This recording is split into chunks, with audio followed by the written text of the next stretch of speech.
back to the show, and I'm going to be joined by a very good friend of ours, Bobby from Ultimate Tax and Advisory.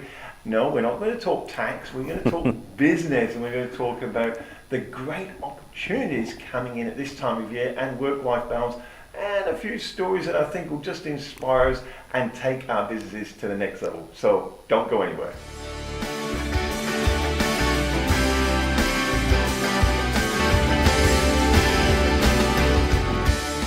Bobby, well, we're marching on to Christmas. We are, Michael, and it's getting closer than we anticipated, I guess. Yeah, and we were talking, we've been having a bit of chat off there, weren't we? We were talking about work-life balance. Is it a reality or is it an urban myth? Depends who, I guess it really depends who you talk to. For employed PAYG earners, there definitely is a work-life balance. You've got your weekends, you've got your after 5 o'clock, time to go home and do what I love to do, see the kids, see the family, go to the gym, go shopping, whatever. Yeah. Self-employed people, a bit of a different story depending on their life cycle and their business. So. And my cycle is really interesting because we were talking, because this is fairly new, your business is fairly new. We are. And we were talking about the first year, and if someone had said, hey, work-life balance, Bobby, start at 9, finish at 5, don't work the weekend, spend it with the kids, and mum and dad, you were going, are you mad? If we did that, we definitely wouldn't be here where we are today. It's some people believe that the 9 to 5 is the norm. Unfortunately, that's what's been put upon us by generations of PAYG employed people. Being self-employed, or your bosses, I bet you they are there before you're there, after they leave, and even well after you leave, they're still working away at the business. So. And it's funny, isn't it? Because we go home, they say, don't think about work at home. I don't know about you, but we'll be in the car, summarise the day. Sometime on the weekend, it'll creep into conversations, especially when things are fairly new. And I think this is what we were talking about. Okay, work-life balance. I think it is a bit of an urban myth for the startups. I think there has to be a reality check. That if you really want to make it, then you have to go, I'm prepared to put in the effort. Sacrifice is key to people wanting to start their business and grow their business. If you are willing to sacrifice a bit of time, a bit of perhaps friendships, perhaps family relationships. Geez, these are big things I'm talking about. If you're willing to sacrifice those things to put food on your table, then you got to do it. This is the only way. Don't tell them that. Come on, I just wrote a book about it. Work-life balance. You're doing, 3-hour working week. Yeah, definitely. I can see a 3-hour working week. Maybe after you've been in business 10 years and all the people that can do that right now, I commend you. That's great. You've worked hard. Absolutely.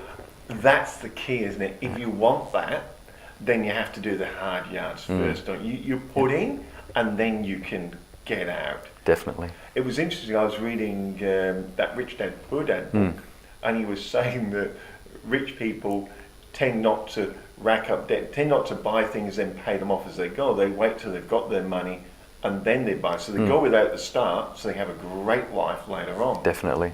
And I think that's the thing about getting into business, and we'll talk about some of the people who have done this. You put in at the start, and depending how much effort, and a little bit of luck, there's always luck involved as well, but you tend to reap the benefits a little bit later on. I know when I had the building company, we'd done it for quite a few years, and then people said, oh look, you've got a little plane and you go flying in cans and you do this. Yeah, but a few years ago I wasn't. Michael, as we were talking off air before, your friends and family, they never see, or even business associates, they don't see the first couple of years. They only see your successes, unfortunately, and they say, geez, you're lucky. Luck had nothing to do with it, I'm afraid. No. It was grit, hard work, sacrifices, which has led us to where we are today. And for us, we're 18 months in now, and I can say it's been a lot of sacrifice. But you said earlier you meet the right people, and for us, we've definitely met the right people, whether it's a positive, I guess, gravitational force that we're portraying and people are noticing that, be it through our social media, be it through our YouTube channel or our website or anything like that. it's definitely something that's helped propel our business. It's almost those intangibles you can't quite put your finger, you can't quantify them as like, oh, that'll fit in that neat little box there. It's a collective, and because you've been prepared to do the collective work, it does gravitate towards you as well. That's why a lot of people, marketing is great, but a lot of people ask us, oh, where do you get most of your marketing from? Well, most of it's word of mouth. Yeah. But is it word of mouth via our social media, and they've just subconsciously seen us via other friends liking our page or liking our videos and blogs and things like that? Yeah. It's hard to quantify. It is intangible. You hit the nail on the head. I was talking to one of the biggest car yard dealers in Perth, and unlike he's in every marketing medium, and I said to him, I said, you know, this would be great to know which one of these actually works better for you than the other. And he went, I don't know. I don't know. He said, I just never do them all. I sell heaps of cars. And he went, it's impossible. He said, because if I asked you where'd you hear me from, they'll go radio, TV. He said, they'll probably just tell me the last place. Yeah. But it could have been 3 or 4 steps before. That's right. Subconscious, someone talked about it, you know, drove past the yard, then they've seen the ad and it just reinforces. And he was saying marketing is all about reinforcement. It's this collective, almost an intangible mass. Yes. Not to do a measurement to go, oh, that didn't work, that did. You don't know. Just because people, and that was one of the things he said, people ring him up and the trainers go, ask where they heard about you. He's going, why? They won't know anyway. It's if you're out there in all various platforms, social media, print media, if you're lucky enough to be on television media as well, why not?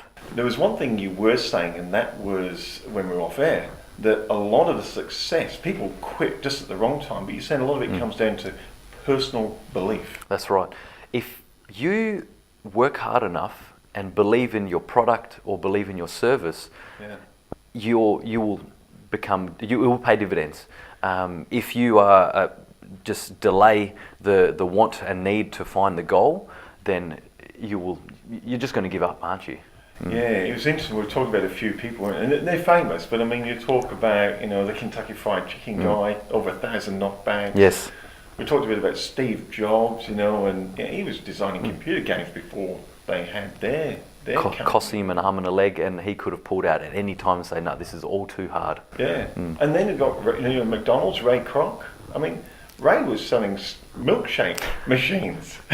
And now he's the leaders, biggest real estate provider in the world. I know. Where people just know them for burgers, don't they? Yeah. But it's that self-belief, because no one went, oh, you've got a great idea, Ray. We'll buy franchises. I remember the guys bought Subway here to Perth, but I know it took them 2 or 3 years before the first franchise actually got off the ground, and now they're everywhere. Yeah, exactly.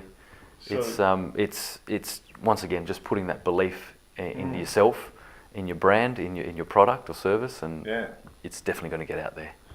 We'll take a quick break, and we're going to come back with more on this, and then the opportunities where you can exploit this for you and your business. We're back with Bobby real soon.